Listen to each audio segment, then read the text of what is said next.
మీరు ఈ వాలంటీర్ వ్యవస్థ తీసుకువచ్చినప్పుడు వాళ్ళు మాట్లాడినటువంటి అవాకులు చవాకులు కూడా రాష్ట్రమంతా చూశారు. ఈరోజు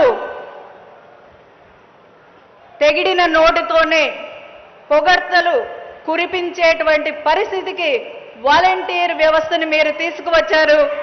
అదే కదా పాలన అంటే.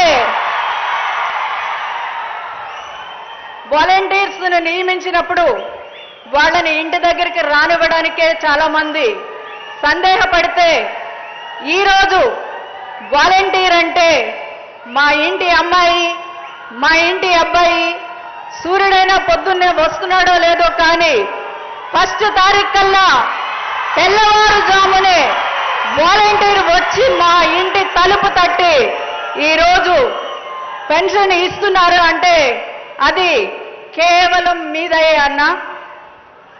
ఇప్పుడైతే కోవిడ్ రోజులు, లాక్డౌన్ రోజులు మనం మర్చిపోయాం. కానీ ఆ రోజు ఇంట్లో వాళ్ళు ఒకళ్ళు పలకరించుకోవడానికే భయపడేటువంటి పరిస్థితుల్లో మరి వాళ్ళ కుటుంబాలను కూడా లెక్క చేయకుండా సేవలు అందించినటువంటి సైనికులు ఎవరన్నా ఉన్నారంటే అది వాలంటీర్లు మాత్రమే అని చెప్పుకోవడానికి మేము కూడా గర్వపడుతున్నామన్నా. ఇంకా చెప్పాలి అంటే ఈరోజు ఎవరన్నా పెద్దవాళ్ళకి బాగోపోతే తల్లిదండ్రులు బిడ్డలకైనా ఫోన్ చేస్తున్నారో లేదో కానీ ఈరోజు వాలంటీర్కి ఫోన్ చేసి అమ్మా మా పెన్షన్ ఏమన్నా ముందు ఇవ్వగలుగుతావా అంటే ఒక వాలంటీరు 2 కిలోమీటర్లు వెళ్ళి ఆ 3,000 తనయ్య అందించినటువంటి చరిత్ర కూడా ఈరోజు మన ఆంధ్ర రాష్ట్ర వాలంటీర్లకు ఉందని చెప్పుకోవడానికి చాలా గర్వంగా ఉందన్న. మీరు ఇస్తున్నటువంటి ఇంకా చెప్పాలి అంటే ఒక వాలంటీర్ని స్టేట్ కార్పొరేషన్ చైర్మన్గా చేసినటువంటి ఘనత కూడా అది మీకే దక్కుతుందని చెప్పుకోవడానికి గర్వపడుతున్నామన్నా.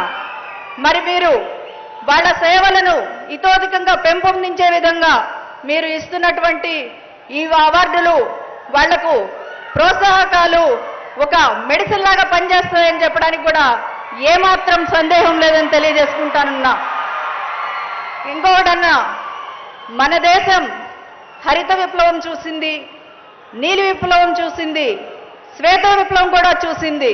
కానీ మన రాష్ట్రానికి ఉద్యోగ విప్లవం తెచ్చినటువంటి వ్యక్తి ఎవరన్నా ఉన్నారంటే అది మీరేనన్నా. ఒకే నోటిఫికేషన్తో 1,35,000 సచివాలయటువంటి సిబ్బందిని మీరు కులం చూడలేదు, మతం చూడలేదు, ప్రాంతం చూడలేదు, పార్టీలు చూడలేదు, పారదర్శకంగా ఉద్యోగాలు ఇచ్చినటువంటి ఘనత ఏదైనా ఉందంటే అది కేవలం మీకే చెల్లుతుందన్నా.